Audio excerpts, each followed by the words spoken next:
Hey everybody, Jam Format here with your tech and more. Okay, well, let's start with the problem statement. Teams running on a Mac has no user process or UI to remove misspelled words that have been mistakenly added to the custom user's dictionary. I've had this issue for over a year. I've Googled it several times. I haven't found any valuable information on the web. So I reached out to Microsoft, and after a few months, they came back with a workaround.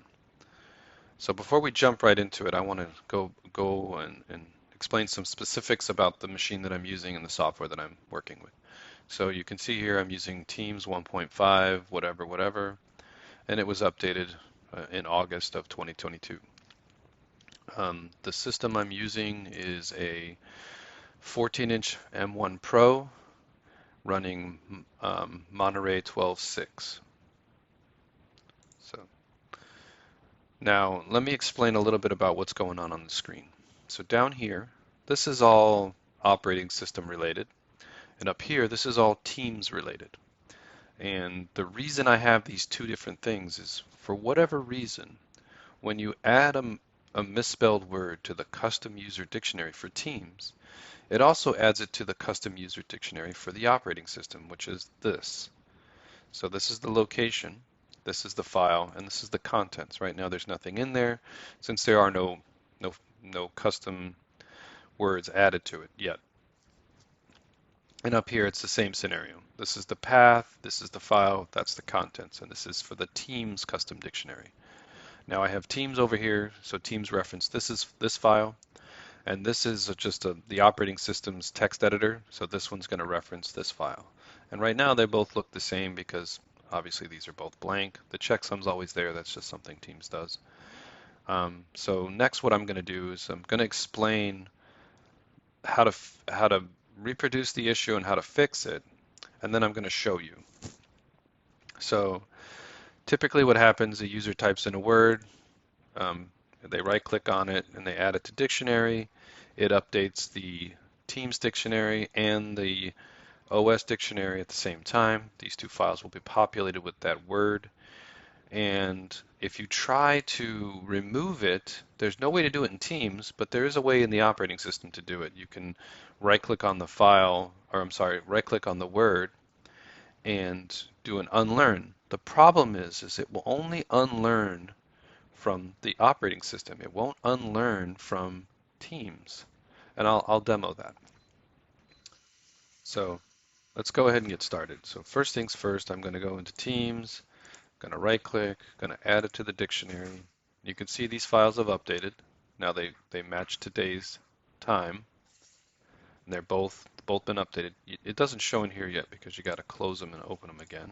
So let's do that now. Open other,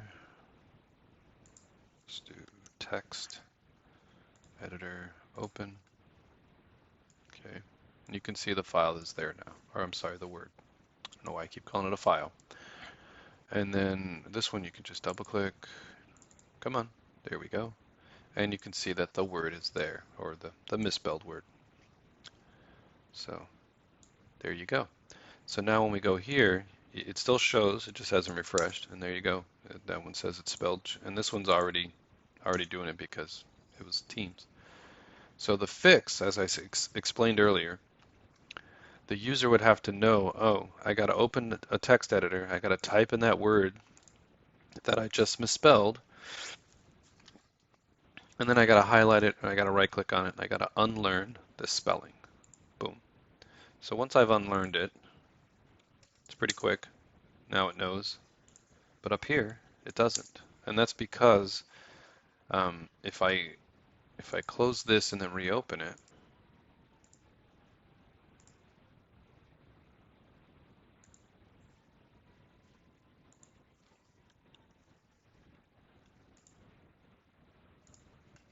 you can see the word is missing now. So it removed it from the operating system custom user dictionary.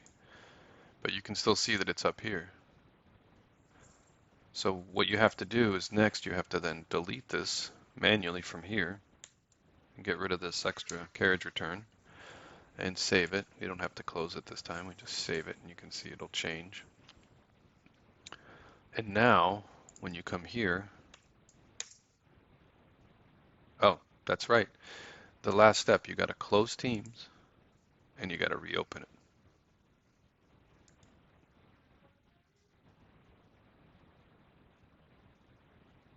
And there you go. That's how you fix it. That's it for this video. Thank you for watching, and please like and subscribe.